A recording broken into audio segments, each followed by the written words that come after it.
प्रभु यीशु मसीह के नाम में आपको अनुग्रह, शांति और आशीष मिले। एक संत थे जिनका नाम था योहान क्रिसोस्टोम और इनका जन्म अंताकिया शहर में हुआ था 349 ईस्वी में, यानी करीब 350 ईस्वी के आसपास इनका जन्म हुआ था।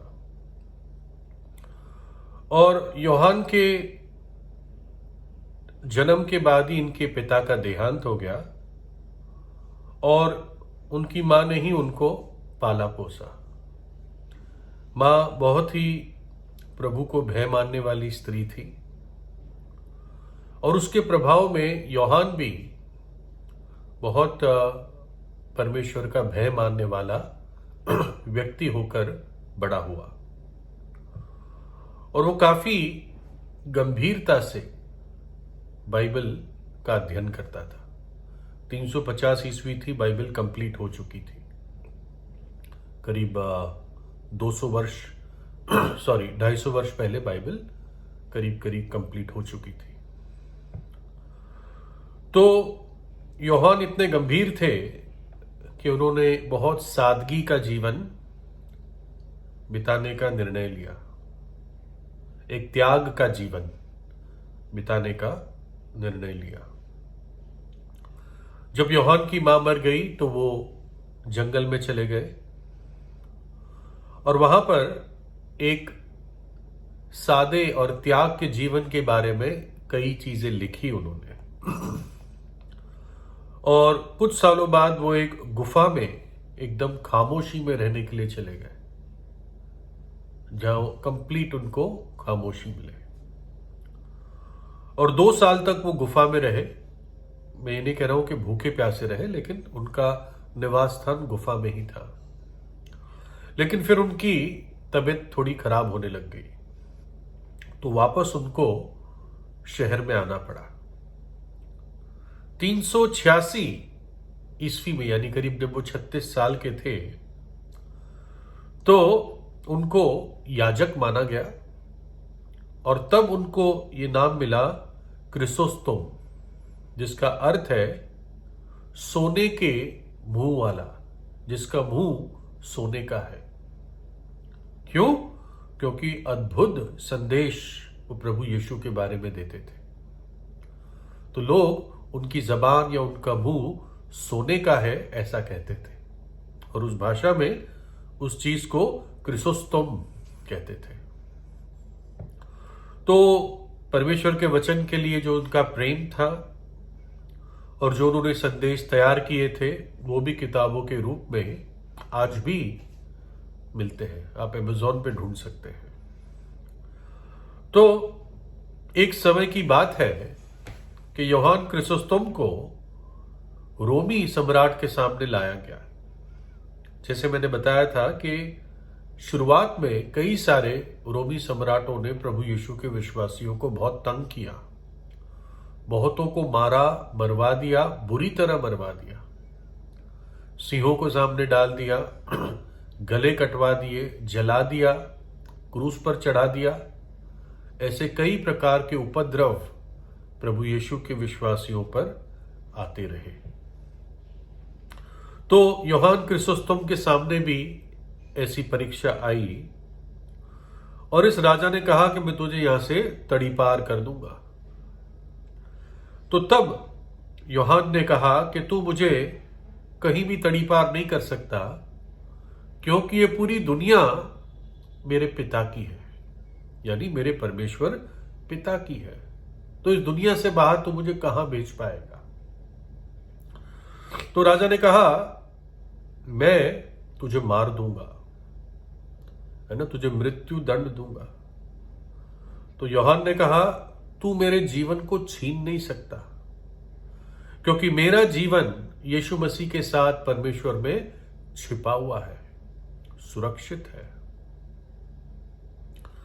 फिर राजा ने कहा मैं तेरे सारा संपत्ति, जो कुछ तेरे पास है, धन संपत्ति, सब कुछ मैं तेरा छीन लूंगा।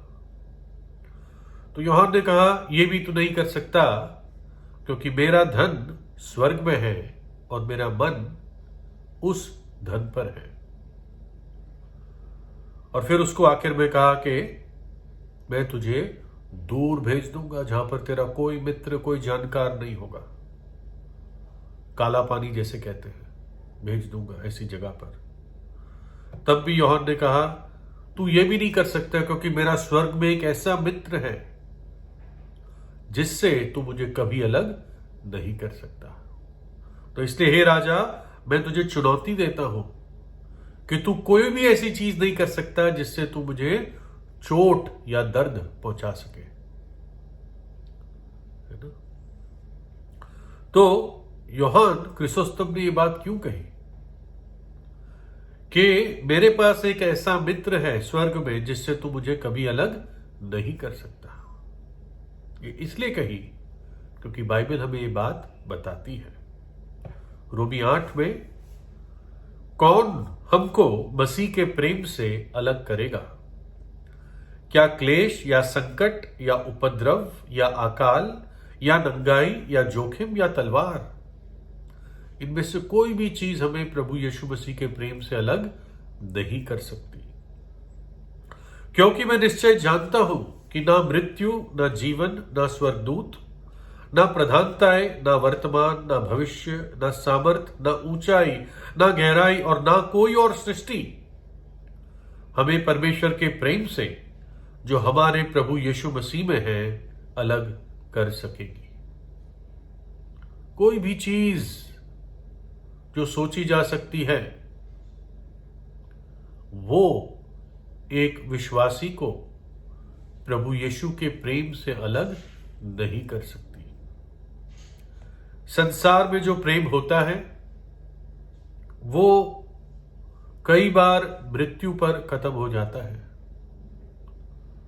जो प्रेमी और प्रेमिका के बीच में प्रेम होता है वो कई बार बीमारी से, गरीबी से, विश्वासघात से, परिवार के दबाव से और कई कारणों से खत्म हो जाता है।